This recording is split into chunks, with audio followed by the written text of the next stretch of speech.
Ripple XRP is on fire. A few days ago, we saw a big decline, but it's slowly getting back to where it was.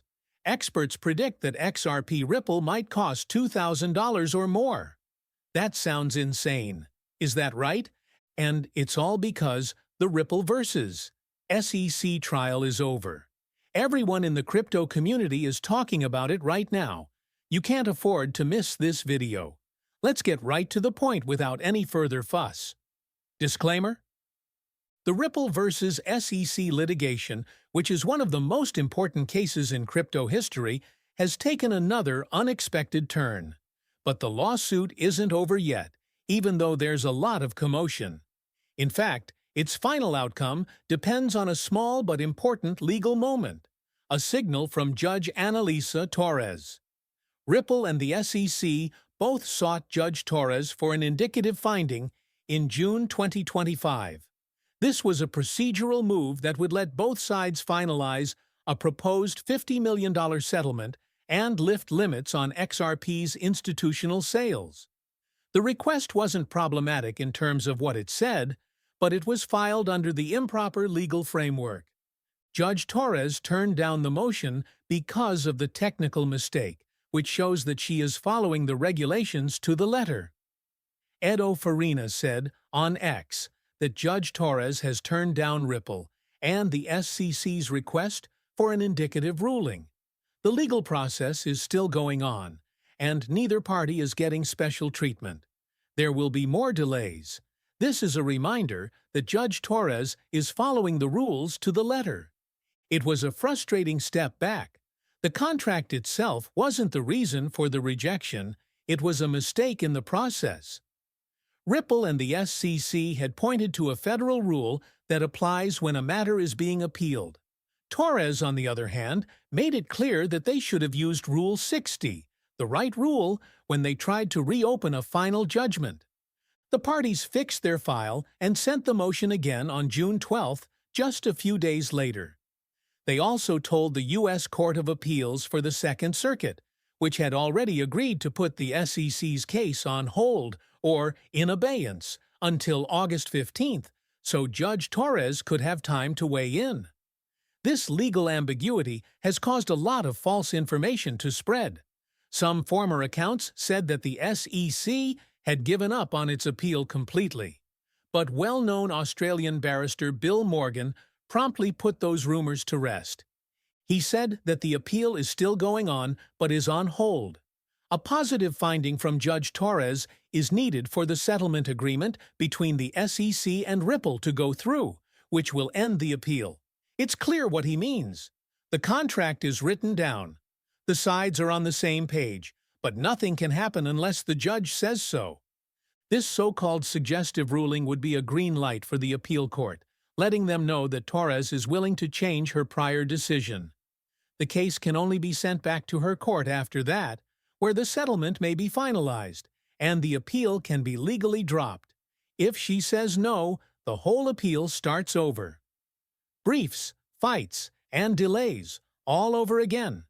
Hello. In a frank tweet, Crypto summed up the uncertainties. Judge Torres has turned down the SEC and Ripple's request for an indicative finding.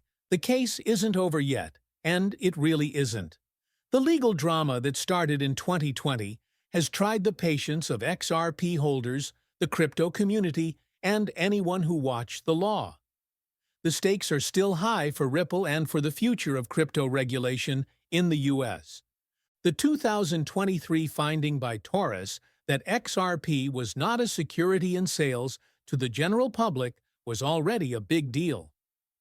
Ripple is still in the dark about regulations until the rules of institutional sales are worked out. Now, everyone is waiting and watching. The appeal is on hold until August 15th, which gives Judge Torres time to do anything. If she agrees to the suggestive finding, the settlement may be done in a matter of weeks. Ripple and the SEC will have to go back to court if she refuses it, and the fight will go on for another year. Zach Rector, a pioneer in the XRP community, recently tweeted about accepting the XRP court settlement, which reflects the cautious hope that many people have. The feeling is understandable. The case is closer to being over than it has ever been, but it's not quite there yet. Judge Torres's decision might change everything. The final line is still barely out of grasp till then. Isn't that interesting? But this is where things get crazy. As the court fight moves closer to a final conclusion, analysts are quietly making big predictions for XRP. I'm talking about a price breakout that might blow people's minds. And believe me, you're not ready for what's coming. Levi sent a short yet stunning tweet that described the feeling. There is something significant coming for XRP. I can feel it. That feeling of excitement is growing like crazy on crypto Twitter. Steph followed up with a firm prediction that XRP would rebound back strongly. It's only a question of time. For the XRP army, who have held on for a long time, this isn't simply hope. It's faith. And while $1 or $3 would seem like a good deal to most investors, some are going all out. Ray Fuentes said that XRP would go to $30, which got a lot of attention. Aminix went even further, charging $2,000 for each XRP. And then there's XRP Dragon, who says $10,000 per XRP is already locked in. This is the kind of comment that makes people fantasize and argue. But what is really behind these crazy high predictions? Part of it has to do with XRP's basic value proposition. XRP is different from meme coins and projects with unclear roadmaps because it is meant to help with cross-border payments, which is a huge industry. Banks, payment processors, and other financial organizations throughout the world have previously tested Ripple's infrastructure. It's not just talk. It's about usefulness. Many people say that utility hasn't been priced in yet. Zaif, a crypto expert, recently stirred things up with a simple but thought-provoking inquiry. Does anyone here really think XRP will reach $100 by 2027? The answers came in immediately. Some others said it was a bad idea because XRP hasn't even gotten back to its high of almost $4 in 2018. Some people were more optimistic and thought $100 was only the start. One person even said the aim was too low, saying that the market still doesn't comprehend XRP's role in the global financial system, which might be the key.